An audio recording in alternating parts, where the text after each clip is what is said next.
Aki Tirem, leluhur Pulau Jawa. Naskah Pustaka Raja-Raja Bumi Nusantara yang masih menjadi kontroversi. Meski kemunculannya diklaim mendahului Tarumanegara, namun keberadaan Salakanagara masih menyimpan misteri karena minim bukti-bukti fisik.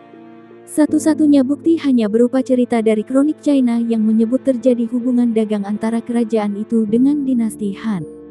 Bahkan dalam Hong Han Su atau kepustakaan dinasti Han lanjutan itu ditulis Salakanagara pernah mengirim utusan ke China pada tahun 131 Masehi. Selain kronik China, sumber utama yang menyebut Salakanagara adalah Pustaka Raja-Raja Bumi Nusantara dari Cirebon yang termasuk dalam naskah Wangsakerta. Berbeda dengan Hong Han Su yang hanya menulis sekilas, kitab ini bercerita panjang lebar tentang asal-muasal Salakanagara. Pada naskah Pustaka Raja-Raja Bumi Nusantara disebut cikal bakal kerajaan itu berawal dari seseorang bernama Aki Tirem Luhur Mulia. Kitab itu menulis, Hanapawa Sang Panghulu atau Pangamasa Mandala Pasisir Jawa Kuluan, Bangkuluan Ika Praraknaran Aki Tirem atau Sang Aki Luhur Mulia Ngarani Rawane. Jika diterjemahkan kalimat tersebut kurang lebih berarti, adapun Panghulu atau penguasa wilayah pesisir barat Jawa Barat sebelah barat, namanya Aki Tirem atau Sang Aki Luhur Mulia nama lainnya.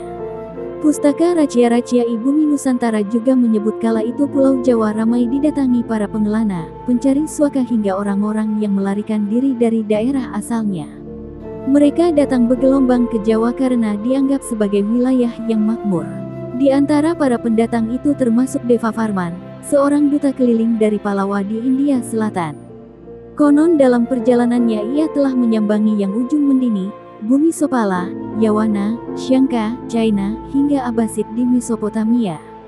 Deva Farman akhirnya memperistri anak Aki Tirem yang dikenal sebagai Powahaci Larasati atau Pohaci Larasati. Tak hanya Deva Farman, semua anggota kelompoknya juga menikahi wanita-wanita pribumi. Mereka bahkan tak ingin kembali ke negerinya dan ingin menetap menjadi penduduk di situ dan beranak pinak. Di akhir hidup Aki Tirem, sebelum meninggal berwasiat kepada menantunya Deva Farman sekaligus menyerahkan kekuasaannya. Deva Farman dinobatkan sebagai Prabu Darmalokapala Dewa Warman Haji Raksa Gapura Sagara, sedangkan istrinya, Pohaci Larasati menjadi permaisuri, dengan nama nobat, Dewi Dwanu Rahayu. Kerajaan itu kemudian diberi nama Salakanagara atau Negeri Perak. Pustaka Raja-Raja Bumi Nusantara menyebut kekuasaan Salakanagara ini mencakup Jawa Barat bagian barat dan semua pulau di sekitarnya. Deva Farman digantikan oleh anak lelakinya yang kemudian bergelar Prabu Dikwijayakasa Dewa Warman Putra dan memerintah dari tahun 168 sampai 198.